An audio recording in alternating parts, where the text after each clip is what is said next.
ఆనాకాలం వచ్చిందంటే పెంకుటిండ్లు రేకుల ఇండ్లు ఉరుస్తుంటాయి. వంటరలుండే బోర్లు తీసుకొచ్చి ఏడేడ శినుకులు పడుతున్నాయో ఆడ పెడుతుంటారు. అట్లా సుత ఇల్లంతా చిత్తడి ఒగొగ పారి నిలబడే సందుండది కొందరు ఇండ్లల్లా. గాయంత దానికే మస్తు తిప్పలైతది. అసొంటిది వరదలొచ్చి ఊరే మునిగితే ఇండ్లు చెరువులైతే ఇక అలా బాధ ఎట్లుండాలబ్బా.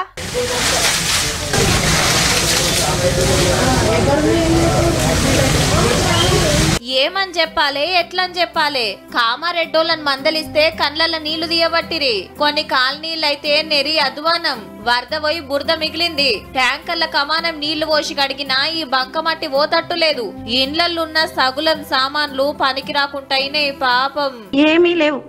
ఇప్పుడు అన్ని కొత్త తెచ్చుకోవడమే. ఫర్నిచరు, ఫుడ్ ఐటమ్స్, బెడ్స్ మొత్తం అన్ని టోటల్గా ఫ్రిడ్జ్, కూలరు, వాషింగ్ మిషన్ అన్ని ఐటమ్స్ ఖరాబ్ అయిపోయినాయి. ఫ్రిడ్జ్, కూలరు, మంచాలు, బట్టలు ఒక్క వస్తువు కూడా పనిచేయనటువంటి పరిస్థితి ఏర్పడ్డది. ఒక 6-7 years పడిన కష్టం అంతా ఒక 2 hours లో మొత్తం వెళ్ళిపోయింది.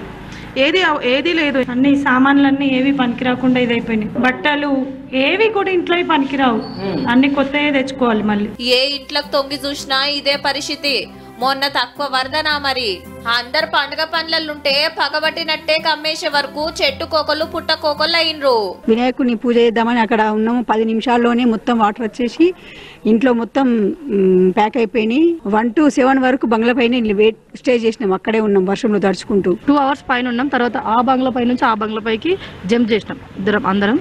ఫస్ట్ ఫ్లోర్కి వెళ్ళిపోయి రాత్రి 8:30, 9 గంటల వరకు అక్కడే ఉన్నాం. అప్పుడు 9:30 తర్వాత ఎన్డీఆర్ఎఫ్ బృందం వచ్చి జేసీబీ ద్వారా ఒకరిని బయటకు తీసుకెళ్లారు. గట్ల బచాయించిండ్రు కానీ ఇండ్లు తెర్లైనాయి. పొయ్యి ముట్టించి ఇంత వంటక తినే పరిస్థితి గిన లేకుంటుంది.